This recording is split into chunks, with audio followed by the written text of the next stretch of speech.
Pickle! Hit the air raid siren. It's time for Monday Morning Fallout.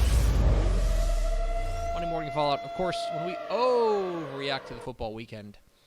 And what a week to overreact to. Because I do think it would be overreaction if we were to go too far. Yes, I would agree. Let's start with my three big thoughts. Thought number one. Which kind of hits this point. Chalkier. The wildest Chalkier. Chalkier. Oh. But only just. So, I think this time last week when we were doing Monday Morning Fallout, we were marveling at the wreckage of the bi-district round. Yeah, it was nuts. Just going crazy. Oh my gosh, can you believe this happened? Can you believe that happened? This, that, and the other. Oh my gosh, amazing. This week, I would say more or less held to form. Now, and here's a perfect example of what I mean, okay? On the picks video, my high school football predictions for every Texas high school football game, I went a grand total. Did you see this? Did you hear about this, Kev? I did not. I saw Steps total. I didn't look at yours. I went 152-23. Now, we should say there's one more game that's still being played today because of the tragedy out in Andrews. Andrews and Springtown? Yes. Andrews and Springtown are playing today at 2 o'clock. So there's one more game in the area round that we have to get to. But of the 175 games that have been played, I went 152-23. Okay? That's not me bragging. Yeah. That much. I think that it is. Not only me bragging. But what it is because I think when people look at the picks, I think they will also say that generally speaking, I only put myself out on a limb a couple of times. Right? Yeah, that's fair. I usually go pretty chalky. Mm-hmm. And so whenever there, and this is going to sound really self-important, but like whenever the picks video ends up being like a 500 proposition, that means there was a lot of chaos because there were a lot of upsets. Because generally speaking, I play it by the book. I play it pretty safe on my picks. Okay? That's just what I'm saying. So this week it was pretty chalky. Now that said, that's not to say that there weren't some pretty big stunners up there. Yeah, it was chalky as in like there were upsets, but it wasn't like we expect a certain amount of upsets. You know, you expect a certain percentage. Okay. So here's an example of the upsets that did happen.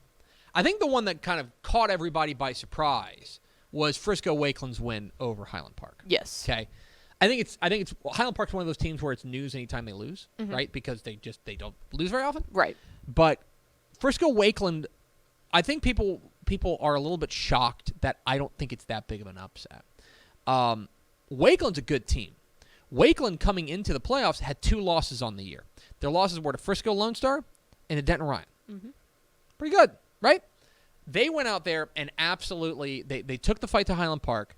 They were winning for large portions of this game, but down the stretch they come up with a touchdown with under 30 seconds left and then go for 2 and get it to win 29-20. Which, by the way, just going to throw this out there. We talk about this a lot. Love the call there. Love the call to go for 2. You don't want to go into overtime with a tenured program like that. And when we talked with Marty Secord, the head coach at Wakeland and Scoreboard, we were able to scramble and get him on, and he said, I don't want to, he said, I think, I don't know if this is a direct quote, but it was something very similar to, I don't want to go to overtime with Highland Park. No, absolutely not. 100% agree, Coach. If you got an opportunity to win it, you do it. The other upsets, I think, across the state. This was a Saturday game, but Tidehaven over Odom, I think, was a bit of an upset. Odom was undefeated, and Tidehaven went and got the big win. I'm sorry, Pickle. San Diego over Llano. Give credit to Bo Ochoa's Vaqueros. They are cruising right now, feeling very good about themselves. They take out the defending regional champion. Llano shot themselves. By take so bad.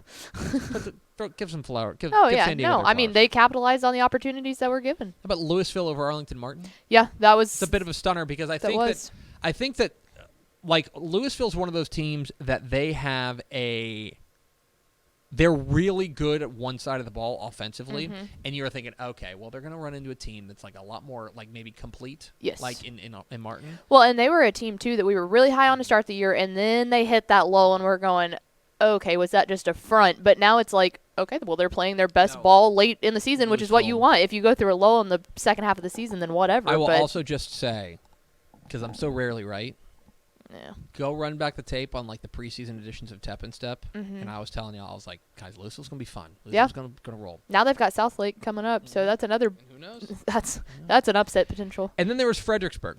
Fredericksburg took down Corpus Christi Calalon in probably what was the biggest upset of the week. Yep. And Cal Allen, it felt like Cal Allen never got into gear this year.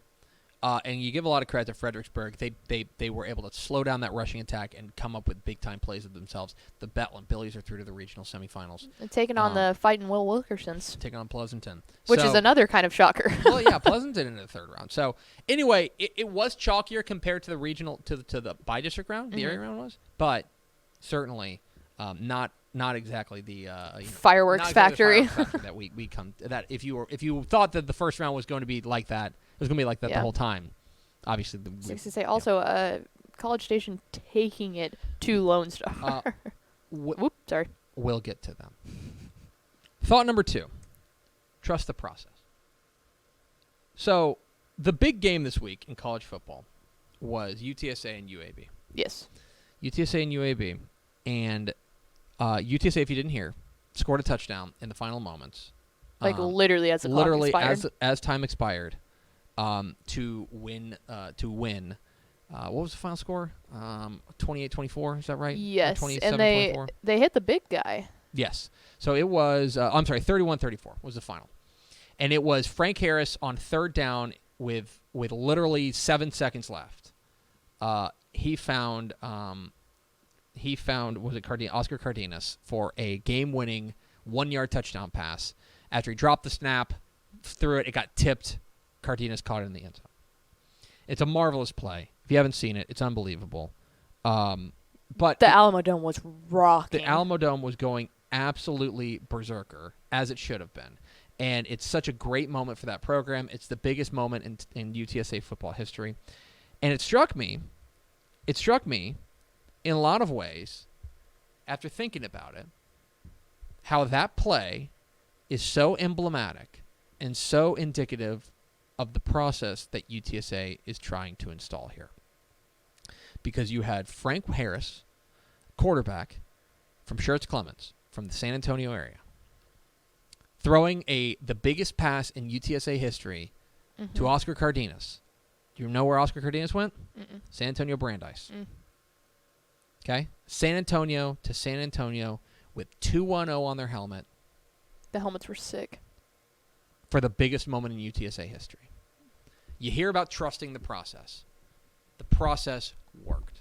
The process has them on the precipice of an undefeated regular season. They're hosting the conference championship game. And they have decided all these places. SMU does the same thing. We want to draw a circle around DFW. We just want to recruit around here. UTSA is doing it, and it's working, and it's got them at the top of the UTSA, top of the Conference USA world right now. So UTSA, trust the process. And thought number 3, a Thanksgiving feast. Pickle. Yeah. Pickle. It's the best week of the year. Yes. Best week of the year is Thanksgiving week. And I know I say this every year. Like, it struck me. This happened at 12:15 on Saturday morning. I was on Scoreboard. I'm sitting there, and I'm like looking at some of the games that are coming in. And Step's starting to tweet out pairings and stuff. He goes, "Hey, it's going to be Manville versus Fort Penn Hightower. Hey, Denton Ryan takes on Longview. Stephenville takes on Argyle. They're going to play, at Mansfield or whatever." And like every time I tweet, I just found myself going like, "Dang, that's a really good game. Man, that's a really good game. Wow, that's a really good game." And I had to remind myself, like, yeah. Hey, dummy. Idiot. Of course they're good games. It's the regional semifinal round. There's only 16 teams left in every bracket. There's 8 teams left in every 6-man bracket. Yeah. Like, of course they're great games. What are you thinking? But it is a massive week. And by the way, I'll just throw this out there. I don't know what your family situation's like, and I don't need to know. Don't leave it in the comments. I don't care. But if you've got family in town and you're looking for something to do, I bet there's a high school football game near you on Friday. And the great thing about this week is because everyone's off this week. On Thursday, yeah. Everyone's off, and everyone's off on Friday. Well, no, there is one game on Thursday. There is one game on Thursday. Thank you, West Rusk and Dangerfield, for having the courage to play on Thursday. But the bunch of games Friday, and it's not just 7 o'clock kicks. They start at noon. A lot of noons, a lot of 2s, a lot of 5s. All the way to 7:30. All the way through. So if you are looking to get your family out of the house, do something with the family, cheap entertainment, you can do that, or you can watch Texan Live. We'll have a bunch of games there. We will have a ton of really, really good games on Texan Live this week. So there you go. It's a Thanksgiving feast this week. 3 helmet stickers. A helmet sticker for Melissa running back Ashton Mitchell-Johnson. Now, Melissa was on the ropes. Mm-hmm. Melissa was taking on Midlothian Heritage, and they needed every bit of a comeback. But Ashton Mitchell-Johnson went nuts. 26 carries, 134 yards, and 5 touchdowns on the ground to pace Melissa's comeback win over Midlothian Heritage.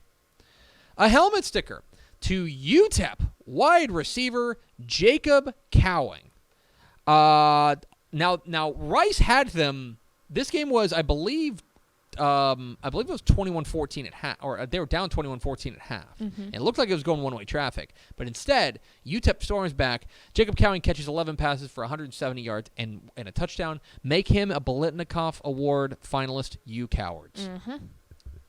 And finally, a helmet sticker to El Campo running back Ruben Owens.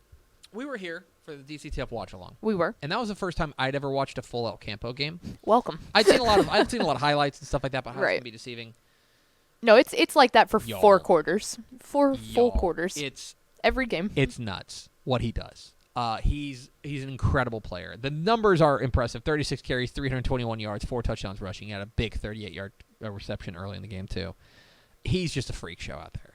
El Campo running back Ruben Owens, a helmet sticker for him. 3 teams to watch. Let's talk about College Station. You were there. I was. Step was there. He was. I don't want to go too far, but I'm comfortable saying that is one of the most impressive victories for a Texas high school football team this season. The first play of the game, College Station deferred, and they were on defense. And, I mean, they just blew past to get to Garrett Rangel. And I said, oh, okay, is it going to be like this all game? And it was. College Station thumped Frisco Lone Star. Thumped them. And by the way, look, Denton Ryan's going to have their hands full this week against Longview, and College Station's got to get past a very confident Wakeland bunch this week. Mm-hmm. Let's put it that way. But let's just say that College Station and Ryan were to meet. We now have 2 common opponents. I don't know if you know that. Mm-hmm. We have 2 common opponents. College Station has played both Magnolia West Yes. and Frisco Lone Star. Beat both of them. Beat both of them. Magnolia West was a way more competitive game than it was against Lone Star. Yes. Ryan beat Magnolia West by 8 and Mhm. Lone Star by 1. College Station beat Magnolia West by 21 and Lone Star by 34. Mm-hmm. College Station right now has to be the favorite in 5A Division 1. Yes. I don't think that's really a hot take. No. What they did on Friday night was wildly impressive. And there were a lot of people there that have seen those other teams, and I won't say like specifically which ones, but we were kind of going through the list, and anyone that had seen another team said there's no way they can compete with College State. If they played like they did the other night, there's no way any of those teams could compete with them if they played to that caliber. Baylor. So Baylor gets a win over Oklahoma State. It's an important win for them, or Kansas State rather. Gary Bohannon does go down in this game. I don't know what his status is, but he came back and he did not look good. They bring in Blake Shapen. He was fine. He's kind of a nice caretaker of the offense. So Baylor, keep an eye on them because Baylor, the thing is, they do get Tech this week. Now they're going to be favored over Tech. But more importantly, they will be watching Bedlam very carefully. Yes. Because Oklahoma and Oklahoma State play. If Oklahoma beats Oklahoma State, then it's going to be a rematch the next week. Mm-hmm. It'll be Oklahoma versus Oklahoma State Part 2 in the Big 12 Championship, and they'll play back-to-back weeks. If Oklahoma State beats Oklahoma, then Baylor goes to the Big 12 Championship game for a rematch with Oklahoma State. Yes. So keep an eye on So that. everyone's got their saying go Pokes. Everyone's got their orange pom-poms. Yeah. And Schulenburg, one of the very few 4 seeds that are left. Remember, Schulenburg knocked off Mason in the first round of the playoffs. They get another win. They have now improved to 6-6 on the year. Keep an eye on Schulenburg, although this week they do get Shiner. But big doings for the Shorthorns. Finally, 3 to C. Brock versus Jim Ned, Volume 2. I think a 2 p.m. kick. 2 p.m. kick in Brownwood. Electric Boogaloo. 2 teams that have been number 1 and number 2 in 3A Division 1 all year long. Brock is itching for some revenge. Mm-hmm. Jim Ned has looked every bit the part of the number 1 team in the state. Yep. It'll be a lot of fun out there in Brownwood.